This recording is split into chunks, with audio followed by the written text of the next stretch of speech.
रविवार का दिन है, दिल्ली में बारिश हो रही है और जब बारिश होती है तो आमतौर पर आपके हाथ में चाय की प्याली और प्लेट में पकौड़ियाँ होती हैं। और साथ में अगर आप क्रिकेट के फैन हैं तो थोड़ी टेंशन भी होगी कि क्या विराट कोहली साउथहैम्पटन में शतक लगाएंगे, क्या भारतीय टीम 300 के स्कोर पर पहुंच पाएगी और क्या भारतीय टीम पहली टीम बन जाएगी वर्ल्ड टेस्ट चैंपियनशिप जीतने वाली। क्योंकि जो पहले 2 दिन देखने को मिले, पहले दिन बारिश और दूसरे दिन रनों की बारिश के बीच में साउथहैम्पटन टेस्ट मैच के 2 दिन खत्म हो चुके हैं। 2 दिन का पूरा एनालिसिस लेकर खेल नीति पर मैं हूं राजीव मिश्रा और मेरे साथ सबा करीम और निखिल चोपड़ा हैं और इनसे आज हम जानेंगे कि साउथहैम्पटन टेस्ट मैच के दूसरे दिन के जो सेशंस हुए वहां पर क्या कुछ उन्होंने ऑब्जर्व किया है, क्या कुछ उनको महसूस हुआ है और साथ ही जो सबसे बड़ा सवाल तमाम क्रिकेट फैंस के जहन में है कि क्या विराट कोहली भारतीय टीम के नैया साउथहैम्पटन में पार लगा पाएंगे या टाइटैनिक जहाज एक बार फिर साउथहैम्पटन से कुछ दूर चल के डूबेगा। ये कई ऐसे सवाल है जिनका जवाब हम आज निखिल भाई और सभा भाई से लेंगे। सभा भाई, मौसम तो बड़ा खुशगवार है वैसे तो, दिल्ली नोएडा या दिल्ली एनसीआर की बात करें, क्या ऐसा ही खुशगवार मौसम आप साउथहैम्पटन में देख पा रहे हैं? यहाँ से रात तो बड़ी सुकून में कटी होगी भारतीय टीम की, क्योंकि तमाम क्रिकेट एक्सपर्ट्स कह रहे हैं कि बहुत अच्छे पोजीशन में है भारतीय टीम। क्या आप भी वही महसूस कर पा रहे हैं? मुझे भी कुछ ऐसा ही लग रहा है राजीव, क्योंकि कल का दिन बहुत कठिन था भारत के लिए। टॉस हारना, ऐसे कंडीशंस मैंने बहुत दिनों के बाद या फिर बहुत सालों के बाद देखे हैं। ग्रीन टॉप विकेट है, सीमिंग कंडीशंस है, कभी बारिश हो रही है फिर बारिश रुक जा रही है, फीडिंग लाइट में मैच हो रहा है और यहाँ पर बल्लेबाजी करना बहुत कठिन होता है। पर जी जिस तरह से भारतीय टीम ने इस मैच को अप्रोच किया, वो काबिल तारीफ है। ओपनिंग स्टैंड हमारा शानदार रहा। बहुत ज़्यादा आवश्यक है कि ऐसे विकेट पर रन्स बनाने के लिए आपको जितनी बॉलें आप छोड़ेंगे उतना अच्छा रहेगा आपके लिए। तो वहाँ पर संयम भी दिखाया हमारे बल्लेबाजों में और जहाँ जहाँ मौका मिला वहाँ पर रन बनाने की कोशिश भी की। तो मुझे लगता है ये बहुत ही अच्छी स्टेट में है इस समय भारतीय टीम। पर ये अभी भी शुरुआत है। आने वाले सेशंस में, आने वाले दिन में और शानदार प्रदर्शन करना होगा। तो मुझे लगता है कि पहली पारी का महत्व बहुत ज़्यादा होता है और यहाँ जी पर अगर भारतीय टीम 300, सवा 300, 350 रन बना लेती है तो मुझे लगता है उनकी पोजीशन और ज्यादा मजबूत हो जाएगी राजीव। निखिल भाई, 146 पे 3। निखिल भाई अभी हमारे साथ दोबारा से जुड़ेंगे। सभा भाई, 146 पे 3 विकेट हैं और लगभग 65 ओवर यानी 64.4 ओवर का खेल हुआ जब बैड लाइट्स की वजह से मैच रोका गया। कैसे आप देखते हैं इस स्थिति को? भारतीय टीम ज्यादा बेहतर स्थिति में नजर आ रही है? चैन की नींद ली होगी उन्होंने, या न्यूजीलैंड ये सोच रही होगी कि 3 इंपॉर्टेंट विकेट लेके वो कंफर्टेबल पोजीशन में है? नहीं राजीव, मुझे लगता है यहाँ पर न्यूजीलैंड के ऊपर ज्यादा दबाव है। एक तो उन्होंने जी टॉस जीता, पहले गेंदबाजी करने का निर्णय लिया है। तो जो भी टीम पहले गेंदबाजी करती है उसके दिमाग में यही रहता है कि जल्द से जल्द टीम को ऑल आउट किया जाए, 200, सवा जी 200 के स्कोर पर ही उनको हम समेट ले। पर अब ये कठिन देखने को मिल रहा है और विशेष करके कल का प्रयास यही था न्यूजीलैंड का कि भारतीय टीम को जल्द से जल्द आउट किया जाए। तो मुझे लगता है यहाँ पर दबाव ज्यादा न्यूजीलैंड गेंदबाजों के ऊपर है और वो साफ जी झलक रहा है उनके अप्रोच में और उनके उनके गेंदबाजी में भी। भारत के लिए मुझे लगता है कि बहुत ही इम्पोर्टेंट दिन है आज। आज अगर भारत एक कमांडिंग डिस्प्ले करता है बल्लेबाजी में तो मुझे लगता है हमारी स्थिति और ज्यादा अच्छी होती जाएगी और फिर हम दबाव वापस डाल सकते हैं न्यूजीलैंड के ऊपर। तो यहाँ पर मुझे लगता है कि भारत कुछ कदम आगे है न्यूजीलैंड से। शुभमन गिल और रोहित शर्मा बहुत जब मैदान के अंदर पैर रख रहे थे सभा भाई, और क्योंकि हमारे जो लेजेंड हैं मिल्खा सिंह, उनकी याद में सबने काली पट्टी बांध रखी थी। आपको लग रहा है वो जो एक फीलिंग होती है एक लेजेंड को डेडिकेट करने वाली फीलिंग, वो कहीं ना कहीं भारतीय टीम जब लाइनअप थी और वो जो माहौल बन रहा था वर्ल्ड टेस्ट चैंपियनशिप शुरू होने का, कुछ अलग ही नजर आ रहा था। कैसे आप देखते हैं जिस तरह से स्टार्ट किया हमारे ओपनर्स ने? इसके बावजूद कि कप्तान विराट ने भी कहा कि टॉस अगर वो जीते तो वो भी गेंदबाजी करते। बिल्कुल विपरीत परिस्थितियों में शानदार बल्लेबाजी की दोनों ओपनर्स ने। सबसे पहली बात तो ये है राजीव की जिस तरह से श्रद्धांजलि यहाँ पर अर्पित की है भारतीय क्रिकेट टीम ने जी मिल्खा मिल्खा सिंह जी के लिए, वो काबिल तारीफ है। और जी वो एक प्रकार से मोटिवेटिंग फैक्टर भी रहता है यहाँ पर एथलीट्स के लिए।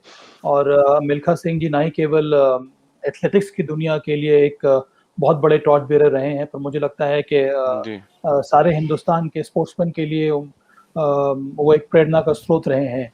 और मुझे लगता है कि भारतीय टीम ने जो कल प्रदर्शन किया उसमें बहुत ज़्यादा आवश्यक था कि आप कुछ उसी प्रकार के दृढ़ निश्चय के साथ बल्लेबाजी करें जो मिल्खा सिंह जी ने पूरे अपने अंतर्राष्ट्रीय करियर में दिखाया है, हम्म। और वो साफ देखने को मिला।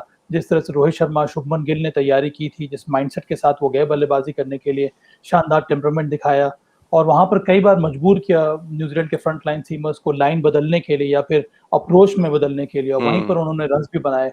मुझे लगता है ये एक बहुत ही डिटर्मिन्ड और शानदार प्रदर्शन रहा है भारतीय बल्लेबाजों का। निखिल भाई, क्योंकि आपसे संपर्क हमारा टूट गया था उस समय, कुछ वैसे ही संपर्क न्यूजीलैंड के गेंदबाजों को टूटा था पहले घंटे में, जब रोहित शर्मा और शुभमन गिल ने बहुत पिटाई की। बहुत शानदार पुल शॉट्स देखने को मिले, बैकफुट पंच देखने को मिले। उनकी बैटिंग पे आगे बात करेंगे, लेकिन अभी जो करंट सिनेरियो है, 146 में 3 विकेट, 64.4 ओवर का खेल, कहां पर देख रहे हैं आप भारतीय टीम को खड़े यहाँ पर? राजीव भाई, मैं आपको भी आदत डाल रहा था, जैसे स्टार्ट स्टॉप होता है ना, जैसे बारिश की वजह से गेम रुक जाता है फिर स्टार्ट होता है, तो शो भी उस प्रकार से कि थोड़ा सी टेक्निकी दिक्कतों की वजह से मैं भी बाहर गया था, वापस आ गया। देखिए, 146 3 विकेट के नुकसान पे 64 ओवर, 16 ओवर के बाद आपकी नया गेंद जो है ना वो फिर से ड्यू हो जाएगा, नया बॉल आपको अच्छा खेलना होगा। 350 रन अगर भारतीय बल्लेबाजों ने बना लिए, क्योंकि विराट कोहली ने समय बिता लिया है, और देखा जब भी उनको एक स्टार्ट मिलता है, जिस तरीके से उन्होंने इतनी देर बल्लेबाजी की है, अगर वो खड़े होकर एक लंबा स्कोर बना लेते हैं तो भारतीय टीम, भारतीय गेंदबाजों के लिए थोड़ा सा और आसान, तो नहीं मैं कहूंगा कि दबाव बनाने के लिए आसान काम हो जाएगा, क्योंकि वर्ल्ड टेस्ट चैंपियनशिप का फाइनल में 350 रन बोर्ड पे पहले लगे हो ना, तो वो 450 का काम करेंगे या लगभग 450 रन का दबाव न्यूजीलैंड के ऊपर बहुत रहेगा। तो कहीं ना कहीं यहां से गाड़ी 200 रन और खींचनी बहुत जरूरी है।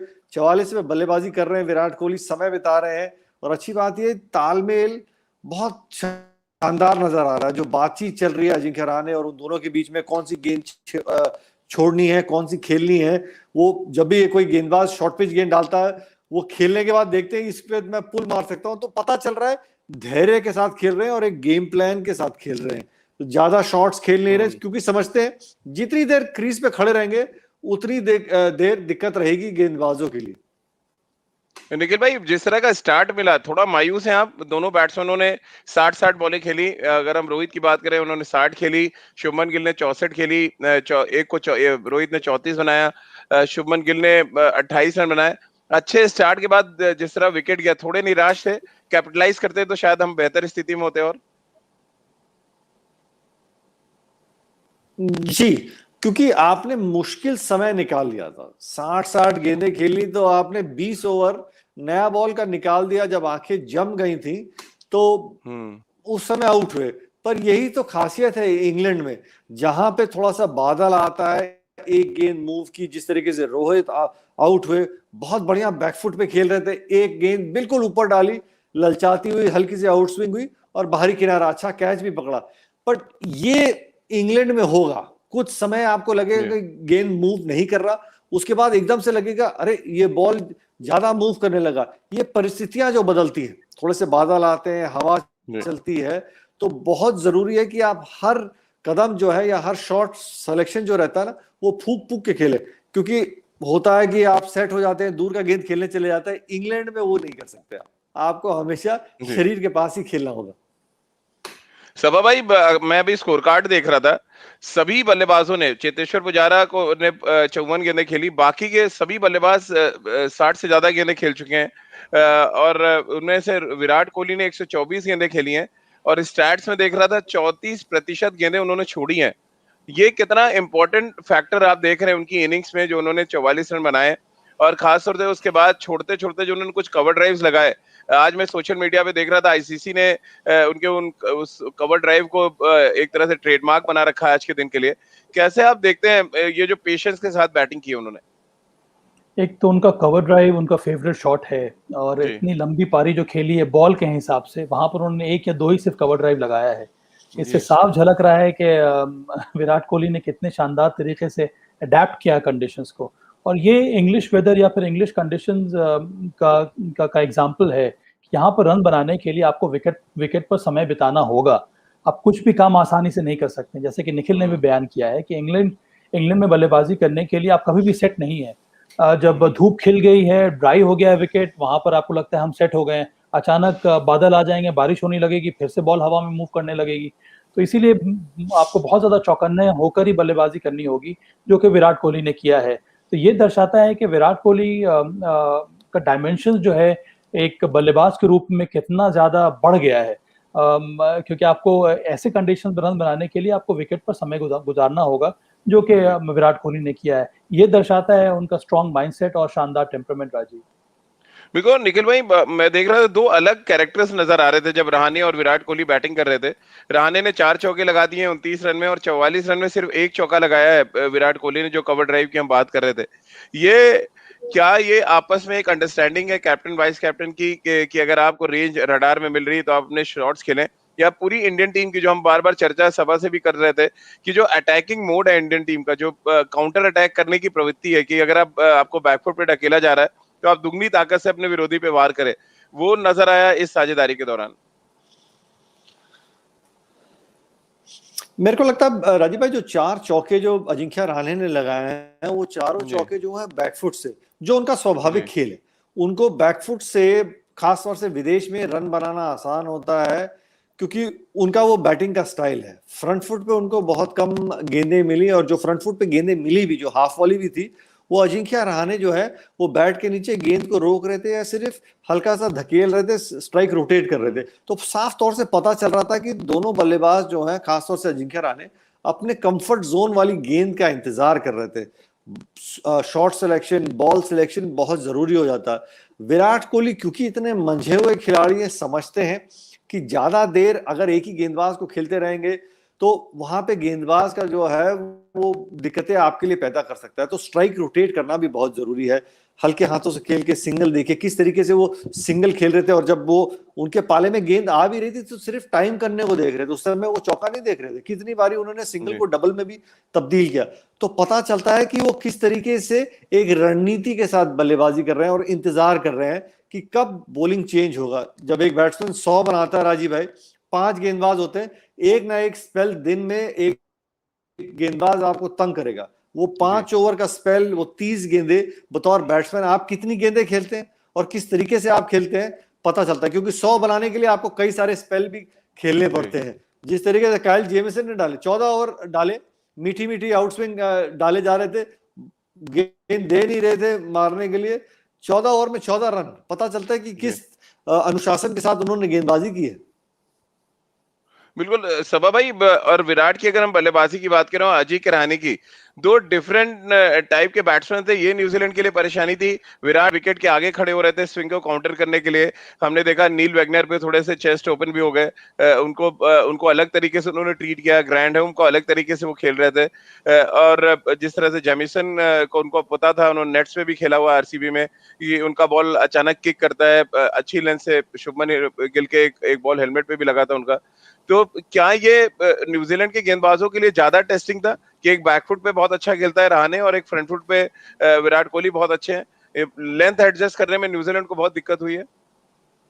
मुझे लगता है ये तो चैलेंज रहता है ये हर एक बॉलर के लिए, क्योंकि अगर आप एक पार्टनरशिप में बैटिंग हो रही है तो दोनों प्लेयर्स का अलग अलग डिस्टिंक्ट स्टाइल होता है।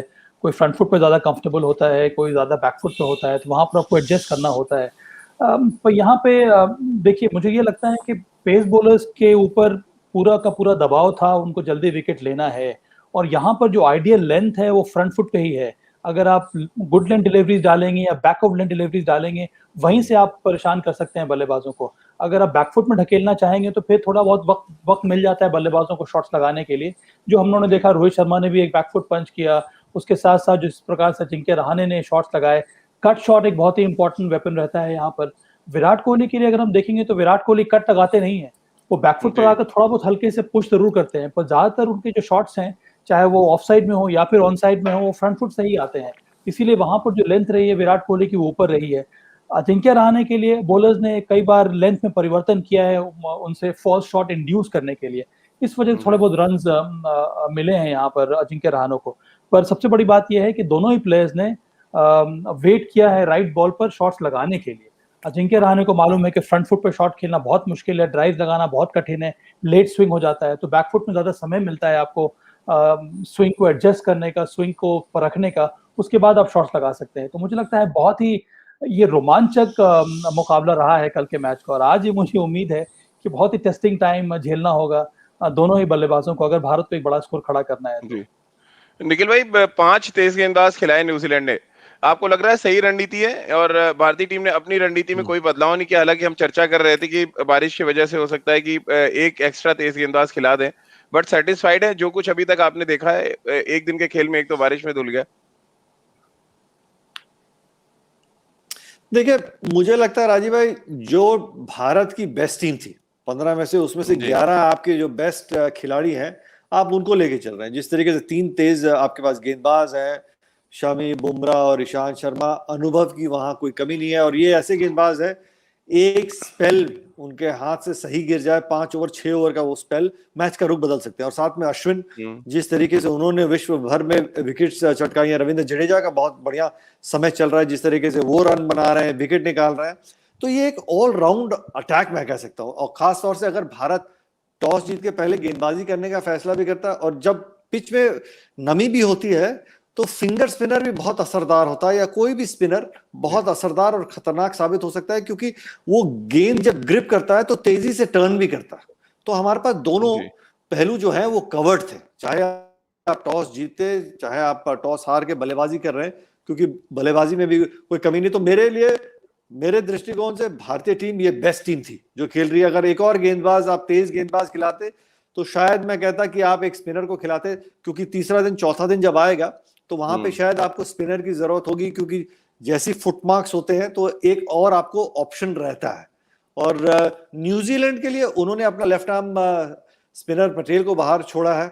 उनको लगा कि ये उनके लिए कॉलिन डी ग्रैंडोम मीठी मीठी आउटस्विंग और जो ऑलराउंडर का काम वो करते हैं, वो उनके लिए कर सकते हैं। तो उनको लगा कि उनके लिए एक वो बेस्ट ऑप्शन है। और क्योंकि भारत स्पिनर्स को अच्छा खेलती है, ये उनका मानना था, केन विलियमसन का और शायद सपोर्ट स्टाफ का, तो इसीलिए उन्होंने कहा कि हम ऑलराउंड पेस अटैक के साथ चलेंगे, क्योंकि 2 दिन कवर्स में ये छिपी हुई थी पिच भी, तो नमी भी थी। सभा भाई, अब सबसे बड़ा सवाल ले लेते हैं कि विराट कोहली क्या शतकों का सूखा खत्म कर देंगे? साउथहैम्पटन में आखिरी शतक उन्होंने 2019 में लगाया था, और अब क्योंकि बहुत अच्छी बैटिंग कर रहे हैं, इतना कंट्रोल, जो एग्रेशन की बात करते हो, जिस तरह से उन्होंने अपने एग्रेशन को कंट्रोल में रखा, जिस तरह से उन्होंने ऑफ स्टंप की बाहर की गेंदों को छोड़ा, वो बरबस 2018 की बैटिंग याद आ गई, जब उन्होंने जेम्स एंडरसन के खिलाफ यही कुछ रणनीति अपनाई थी और 593 रन बना दिए थे उस सीरीज में उन्होंने। क्या आपको वही झलक नजर आई, नंबर 1? और क्या आपको लग रहा है, गट फीलिंग आ रही है कि आज जो है न सिर्फ वो शतक लगाएंगे, बल्कि भारतीय टीम को एक ऐसी जगह लाके खड़े कर देंगे जहां से कम हारने की बात लोग नहीं करेंगे?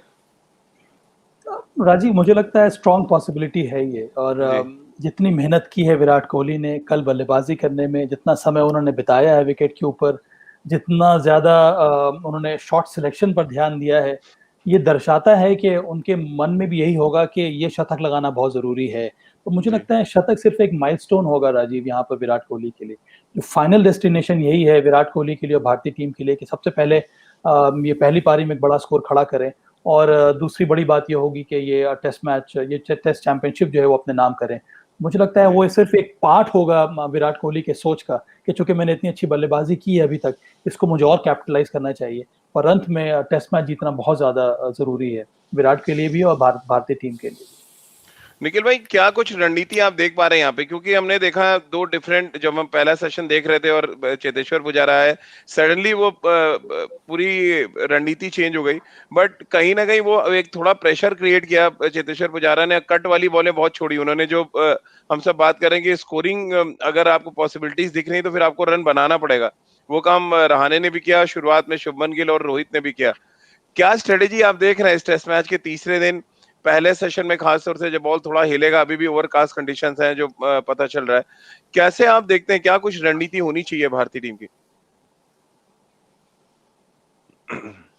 राजीव भाई, जिस तरीके से कल बल्लेबाजी रही, आज क्योंकि आप पहला गेंद खेलेंगे तो पहला वो आधा घंटा 40 मिनट, लगभग 1 घंटा आप लगा लीजिए, गेंद जब लहराएगी, यानी कि 10, 12, 13 ओवर तक आपको संभल के बल्लेबाजी करनी है, क्योंकि आप दोबारा आंखें जमा रहे हैं। और अच्छी बात ये, कल जिस तरीके से विराट कोहली और अजिंक्य रहाणे खेल रहे थे, तो देख के अच्छा लगा, बड़ा ही निर्णायक फुटवर्क था। विराट कोहली जब बल्लेबाजी कर रहे थे बैकफुट जा रहे थे तो क्रीज की गहराई का इस्तेमाल कर रहे थे, और जब सामने खेल रहे थे तो लंबी लंबी स्ट्राइड कर रहे थे। उसी तरीके से आपको दोबारा शून्य से स्टार्ट करना होगा कि आप पहली गेंद खेल रहे हैं, आप शून्य पे बल्लेबाजी कर रहे हैं, समय बिताएंगे, आंखें जमा लेंगे, शरीर में वो थोड़ा सा खून जो है आपकी रगों में तेजी से दौड़ने लगेगा, थोड़ा सा और आप कॉन्फिडेंट होंगे। उसी अंदाज से वो पहला 1 घंटा बड़ा संभाल के खेलना है, क्योंकि आप अगर पहला घंटा निकाल लेते हैं, सेट हो जाते हैं, तो आप जब नया गेंद ड्यू हो जाएगा, सेट बैट्समैन के लिए नया बॉल जो है खेलना थोड़ा सा आसान हो जाएगा। अगर नया बॉल, जैसे आप विकेट लगातार अंतराल पे गिरते चले गए और नया बॉल भी ड्यू हो गया, तो नए बल्लेबाज के लिए और नए बॉल खेलना थोड़ा सा मुश्किल हो जाएगा। तो पहला आधा घंटा 1 घंटा बहुत जरूरी रहेगा। सबा भाई, ट्रिगर मूवमेंट कल हमने देखा विराट का भी, रहाणे का भी बड़ा पॉजिटिव नजर आ रहा था। मैं तो उनके पैर देख रहा था कि पैर स्विंग को खेलने के लिए आप कैसे चलते हैं, और कमाल का था जो हम आप डिस्कस कर चुके हैं पहले भी, कि एक तो स्विंग काउंटर करने के लिए विराट बहुत आगे खड़े हो रहे थे, दूसरा चेस्ट ओपन हो रहे थे।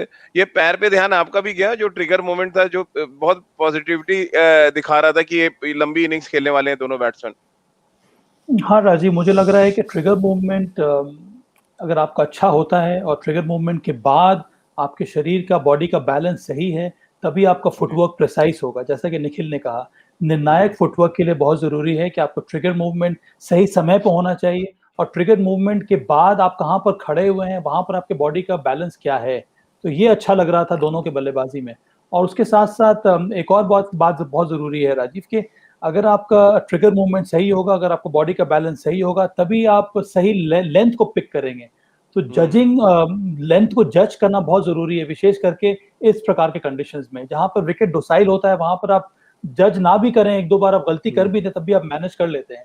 पर ऐसे विकेटों में बहुत जरूरी है कि आपको फुटवर्क सही होना चाहिए। पर फुटवर्क तभी सही होगा जब आप सही लेंथ को आप पिक करेंगे, कौन सी बॉल आपको आगे खेलनी है, कौन सी बॉल आपको बैकफुट पे जाना है, किस तरह से आपको जो क्रीज की गहराई है उसका इस्तेमाल करना है, किस प्रकार से आपको आगे फ्रंट फुट ले जाना है। तो मुझे लगता है ये दोनों चीजें जो हैं कल इन दोनों ही बल्लेबाजों में देखने को मिली। तो मुझे लगता है कि संकेत बहुत अच्छे हैं। पर जैसा कि निखिल ने कहा, आज एक नया दिन है, फिर से आपको उसी प्रकार से मेहनत करनी होगी। यहाँ पर ये नहीं है कि भाई मैंने 40 रन बना लिया, मेरे लिए आसान हो जाएगा। कुछ भी आसान नहीं होने वाला है। नई बॉल फिर से आने वाली है, पुरानी बॉल से भी लगता है कि कुछ उसी प्रकार का माहौल है जिस प्रकार के कंडीशंस हैं। तो अभी तो बहुत मेहनत बाकी है, और ये लंबा टेस्ट मैच चलने वाला है राजीव। छठे दिन की यहाँ पर अब इस्तेमाल हो सकता है। वो 5th डे डिसाइड करेंगे क्रिस ब्रॉड। मुझे लगता है अभी तो शुरुआत है, अभी देखिए आगे और क्या क्या होता है। निखिल भाई, न्यूजीलैंड की बॉलिंग पे बात करें उससे पहले एक जो घटना हुई उस पे भी बिल्कुल, मैं निखिल भाई उस घटना पे भी थोड़ी सी चर्चा करना बहुत जरूरी है कि जब एक ट्रेंट बोल्ट की बॉल लेग साइड पे फ्लिक करने गए विराट, वो बैट पे कहीं नहीं लगा था, अपील हुई, डीआरएस का टाइम भी खत्म हो गया, विलियमसन नहीं ले पाए, लेकिन सडनली इलिंगवर्थ थर्ड अंपायर के पास चले गए। और जो मैं साइमन डूल जो कमेंट्री कर रहे हैं उनका इंटरव्यू सुन रहा था, उनका ये कहना है कि उन्होंने सॉफ्ट डिसीजन में आउट दे दिया था विराट को, इसलिए थर्ड अंपायर पे गए। अब ये बताइए, बिना अपील के जब डीआरएस का टाइम भी खत्म हो चुका है, सडनली क्या आप इसलिए अंपायर के पास जा सकते हैं? आप तो खाली इसलिए जाते हैं सॉफ्ट डिसमिसल के बाद कि कैच सही तरीके से पकड़ा गया या नहीं। आउट के लिए आप कैसे जा सकते हैं थर्ड अंपायर के पास? मैं बड़ा हैरान हूं कि जिस तरीके से जो घटना घटी थी उस समय, क्योंकि आप पीछे जाते हैं जब थर्ड अंपायर के पास, या आप बात करने जाते हैं कि गेंद कैरी की कि नहीं की, वो अलग बात है। अगर आउट जाते तो विराट कोहली बल्लेबाजी कर रहे थे, वो खुद डीआरएस ले लेते। लेकिन जब नियम है कि आपका समय जब खत्म हो गया है, तब आप किस तरीके से जा रहे हैं? यानी कि आपने मन बना लिया था कि आउट है। और ये तो अच्छा है कि जब आप थर्ड अंपायर के पास जाते हैं तो सभी कुछ चेक किया जाता है, नो बॉल से लेके क्या वाकई बैट लगा है, स्निकोमीटर या अल्ट्रा एज जो भी वहां पे टेक्नोलॉजी अवेलेबल है उसके चलते। बट बच गए, गलती चूक होने से, चूक तो हो ही गई थी लगभग। जी, लेकिन सवा भाई, विराट कोहली एम्पायर के पास गए, मुस्कुरा जरूर रहे थे, लेकिन गुस्सा नजर आ रहा था कि वो गलत हो रहा है जो भी मैदान पे हो रहा है। आपको लग रहा है एक बड़ी मिस्टेक थी एम्पायर की तरफ से जिसमें विराट ने ऑब्जेक्ट किया, और सही तरीके से ऑब्जेक्ट किया उन्होंने? हाँ राजीव, ये खराब अंपायरिंग है निश्चित रूप से। विराट कोहली मुस्कुरा इस वजह से रहे थे, उनको मालूम है कि वो आउट नहीं है, और नाराज इस वजह से थे कि उनको लगा कि अगर न्यूजीलैंड की टीम डीआरएस लेती और ये नॉट आउट दिया जाता जो कि हुआ, तो वहां पर कम से कम एक जो डीआरएस है वो निकाल दिया जाता है न्यूजीलैंड की टीम से, और ऐसा हुआ नहीं। तो मुझे लगता है ये सरासर गलती है अंपायर रिचर्ड इलिंगवर्थ की। और इतनी ज्यादा जगह थी बॉल और बैट के बीच में से, और थर्ड अंपायर के लिए अंपायर तभी जाता है, मेन अंपायर, जब उनको लगता है कि ये चेक करने के लिए तो भाई कैच पकड़ा गया है कि नहीं पकड़ा गया, और सभी को लग रहा था कैच तो आसानी से पकड़ लिया था वॉटलिंग ने, फिर आप किस लिए गए अंपायर रिव्यू के लिए? तो मुझे लगता है कि बहुत बड़ी चूक हो गई है, हुई थी यहाँ पर रिचर्ड इलिंगवर्थ से। अच्छा ये हुआ कि कोई हानि हुई नहीं भारतीय टीम को या फिर विराट कोहली को। सबा भाई, लेकिन चूक तो न्यूजीलैंड के गेंदबाजों से हुई है एक्चुअली, क्योंकि 5 तेज गेंदबाज खिलाना, और स्कोर बोर्ड पे अगर आप देखें तो 144 रन 3 विकेट पे, अपने आप दिखाता है कि क्या कुछ प्रॉब्लम्स हुई हैं न्यूजीलैंड के तेज गेंदबाजों को। क्या आपको लग रहा है कहाँ पे कमी रह गई न्यूजीलैंड के तेज गेंदबाजों से, या भारत ने उम्मीद से ज्यादा अच्छी बल्लेबाजी कर दी? सबसे पहली बात है कि भारतीय टॉप ऑर्डर ने उम्मीद से ज्यादा अच्छी बल्लेबाजी की। उम्मीद से अच्छी बल्लेबाजी तो मैं नहीं कहूंगा, कि जो हम लोग एक्सपेक्ट कर रहे थे उससे भी बढ़कर बल्लेबाजी हुई है भारतीय टीम की। उसके साथ साथ जब आप पहले गेंदबाजी करने का निर्णय लेते हैं ओवरकास्ट कंडीशंस में, तो दबाव रहता है पेस बॉलर्स के ऊपर, वो ज्यादा आप एंशियस हो जाते हैं पेस बॉलर्स को, लगता है कि जल्द से जल्द विकेट मिलना चाहिए। उस वजह से जो प्रिसाइज लेंथ है वहां पर आप बॉल डाल नहीं पाते हैं, बहुत कुछ ट्राई करने लगते हैं, जो कि पहले स्पेल में देखने को मिला टीम साउदी और ट्रेंट बोल्ट से, और वहां पर थोड़ी बहुत चूक जरूर हुई है। क्योंकि देखिए जनरली जो न्यूजीलैंड की जो बॉलिंग अटैक है वो निर्भर करती है पेशेंस पे, लाइन और लेंथ पे, और अगर वहां से आप भटक जाएंगे तो फिर आप थोड़ा बहुत खराब गेंदें भी डाल देते हैं, जो कि रोहित शर्मा और शुभमन गिल के साथ हुआ, और वो इंतजार कर रहे थे इसी तरह की खराब गेंदों का, जिसका उन्होंने लाभ उठाया। मुझे लगता है ये शानदार प्रदर्शन रहा है भारतीय बल्लेबाजों का। निखिल भाई, आप कैसे देखते हैं न्यूजीलैंड का जो प्रदर्शन रहा? सिर्फ जेमिसन एक गेंदबाज नजर आए जिनको बाउंस अच्छा मिल रहा था, अच्छी लाइन पे वो गेंद डालते चले गए, 14 ओवर में 14 रन दिए उन्होंने सिर्फ। थोड़ा सा निराश किया टीम सऊदी ने, और ट्रेंट बोल्ट ने, हालांकि ट्रेंट बोल्ट ने आउट किया चेतेश्वर पुजारा को, बट ओवरऑल काउंटर अच्छे तरीके से इंडिया ने किया उनको। या आपको लग रहा है थोड़ी लेंथ उनकी गड़बड़ थी? क्योंकि कई शुभमन गिल ने तो बहुत अच्छे तरीके से ट्रेंट बोल्ट को हैंडल किया था शुरुआत में।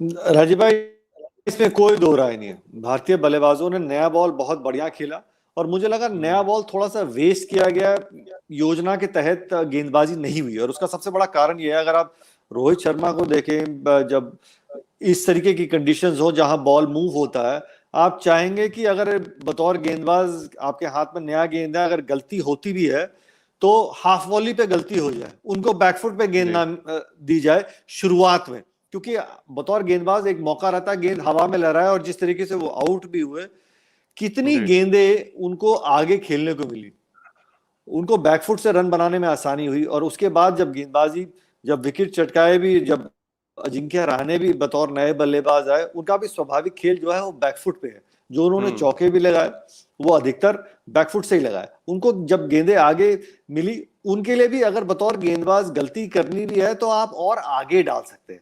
अब योजना के तहत उस समय गेंदबाजी नहीं हुई, लेकिन मैं मानता हूं कि बहुत बढ़िया अंदाज से भारतीय बल्लेबाजों ने बल्लेबाजी भी की। बार बार शुभमन गिल आगे आ रहे थे, स्टेप आउट करके खेल रहे थे, एक बॉलर को सेटल नहीं करने दिया, क्योंकि ये परिस्थितियां ऐसी हैं जहां पे गेंदबाज एक हावी हो सकता है। जैसे गेंदबाज एक अपनी रणनीति बनाता है, वैसे बल्लेबाज को भी पता है कि मेरी ताकत या कमजोरी क्या है, मैं उसके हिसाब से योजना और रणनीति के साथ बल्लेबाजी करूंगा। जो बार बार शुभमन गिल कदमों का इस्तेमाल कर रहे थे और एक गेंद उनको लगी भी, तो ये सब योजना है। आप नहीं चाहते कि गेंदबाज आगे आपको खिलाए, थोड़ा सा नोकझोंक होती है, आप गेंदबाज को थोड़ा सा वर्कअप कराने की कोशिश करते हैं, थोड़ा गुस्सा हो जाए, वो शॉर्ट पेज गेंदबाजी करना स्टार्ट करते, तो ये सब चीजें बैट्समैन की हित में जाती है।